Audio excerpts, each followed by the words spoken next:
Pernahkah Anda bertanya-tanya, apa ya intisari Al-Quran itu? Kitab suci yang dipegang teguh miliaran orang. Coba bayangkan, Anda bisa menggali maknanya, mendalam gitu ya, ayat per ayat, langsung dari pemahaman dasarnya.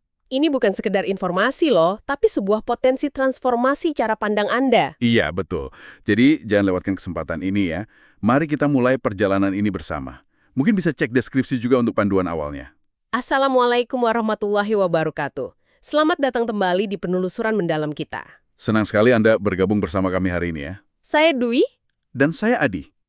Kami sangat menyarankan Anda untuk mengikuti kanal ini dan mungkin juga langganan di YouTube ya, biar nggak ketinggalan setiap langkah dari perjalanan istimewa yang akan kita mulai bareng ini. Benar sekali.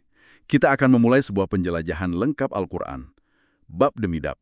Tujuannya sih menyajikan intisarinya dengan bahasa yang mudah dicerna ya, terus ada refleksi dan relevansinya juga buat hidup kita sekarang. Jadi ini semacam undangan ya untuk memahami pesan yang diyakini sebagai wahyu ilahi ini secara lebih utuh.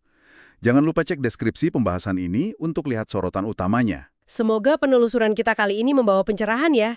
Mari kita langsung masuk ke intinya. Oke, jadi apa sebenarnya Al-Quran menurut sumber yang kita diskusikan ini? Sumber-sumber ini menjelaskan Al-Quran itu sebagai kalamullah. Kalamullah ya? Firman Allah. Iya, firman Allah yang diwahyukan kepada Nabi Muhammad SAW dianggap sebagai kitab suci terakhir untuk umat manusia. Dimulai dari surah Al-Fatihah sampai surah An-Nas. Bahkan ada penggambaran kekuakannya yang luar biasa ya, kayak di surah Al-Hasyr itu. Betul, di ayat itu digambarkan kalau gunung aja bisa tunduk, bahkan pecah belah karena takut pada Allah jika Al-Quran diturunkan padanya. Ini kayaknya menunjukkan betapa dalamnya dampak spiritual kitab ini ya. Gambaran yang sangat kuat memang.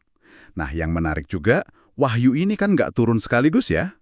Iya, catatan Anda menunjukkan prosesnya itu bertahap, berangsur-angsur gitu ya. Betul. Selama kurang lebih 23 tahun terakhir kehidupan Nabi, seringnya itu turun sesuai situasi atau kejadian saat itu. Dan dibagi jadi 2 periode ya, kalau tidak salah. Ya, secara umum begitu. Periode Mekah, ayat-ayat Makkiyah. Ini fokusnya lebih ke akidah. Akidah, pilar keimanan itu ya. Allah, malaikat, kitab, rasul, hari akhir. Tepat. Terus yang kedua, periode Madinah atau ayat-ayat Madaniyah. Nah, ini lebih banyak soal syariat. Syariat, berarti hukum praktis, ibadah, tatanan sosial gitu ya, untuk komunitas muslim yang waktu itu mulai terbentuk di Madinah. Iya, betul sekali. Lalu kalau isinya sendiri gimana? Sumber, kita bilang apa aja kandungan utamanya? Wah, sumbernya melukiskan isinya itu luas sekali. Ada petunjuk untuk kebahagiaan, terus panduan memperbaiki hubungan antar manusia, cara mencapai harmoni hidup di dunia dan akhirat. Jadi lengkap ya? Lengkap. Ada juga kisah-kisah umat terdahulu buat jadi pelajaran atau ibrah. Ada juga info soal masa depan, hukum-hukum, perumpamaan biar lebih mudah paham, dan penjelasan mendalam buat yang mau merenung. Fungsinya juga sebagai Al-Furqan ya, pembeda benar dan salah. Benar. Seperti di surah An-Nahl itu ya, disebut sebagai penjelasan segala sesuatu, petunjuk, rahmat, dan kabar gembira. Oke, berarti tujuan utamanya bisa dibilang untuk mengeluarkan manusia dari kegelapan menuju cahaya gitu ya? Tepat sekali. Dari kebodohan, kesesatan, menuju petunjuk ilahi, kebenaran, dan jalan yang lurus. Sumber kita menekankan ini sebagai titik balik peradaban. Ini jadi bikin penasaran gimana caranya teks yang udah lebih dari 14 abad ini bisa terjaga keasliannya ya? Nah, ini poin penting. Sumber kita menyoroti ada kombinasi 2 cara utama sejak awal. Hafalan yang kuat sekali dan pencatatan tertulis. Hafalan dan tulisan ya? Iya, Nabi Muhammad SAW sendiri itu mendiktekan wahyu ke para penulis atau kutab. Beliau juga yang mengarahkan ayat ini masuk surah mana, urutannya gimana. Ada juga proses revisi tahunan sama malaikat Jibril. Wow, detail ya prosesnya. Terus setelah Nabi wafat? Nah, itu sempat ada kekhawatiran.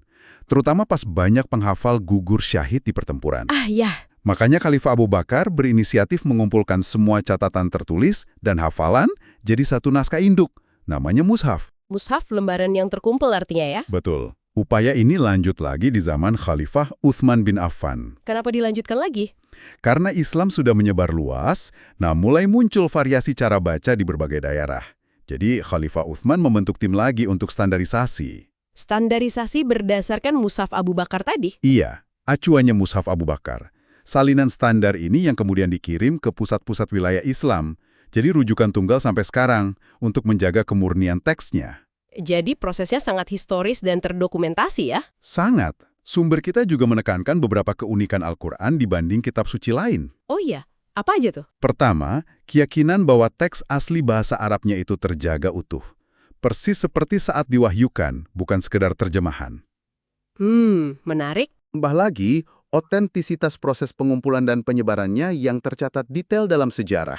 Bahasa Arabnya juga masih hidup ya, dipakai dan dipelajari jutaan orang. Betul, dan ajarannya diklaim universal, jadi untuk semua manusia sepanjang zaman. Komprehensif juga, menyentuh semua aspek hidup. Spiritual, material, individu, sosial, hukum, etika, wah semuanya. Oke, jadi dari penelusuran awal kita ini, Al-Quran dipandang sebagai wahyu ilahi yang terjaga ketat ya, lewat proses sejarah yang teliti. Iya, dan sebuah panduan komprehensif yang turunnya bertahap. Dan pesannya, seperti kata sumber tadi, ditujukan untuk seluruh umat manusia ya, melintasi waktu dan tempat relevan buat setiap aspek kehidupan Anda. Betul sekali. Ini tentu memunculkan satu pertanyaan ya untuk kita renungkan sebelum lanjut ke pembahasan berikutnya. Apa itu? Gimana caranya sebuah teks dari 1400 tahun lebih yang lalu bisa mengklaim relevansi universal dan abadi di tengah kehidupan modern kita yang, ya Anda tahu sendiri, kompleks dan terus berubah ini?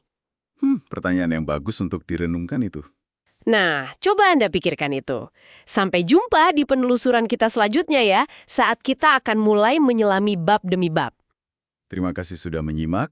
Wassalamualaikum warahmatullahi wabarakatuh.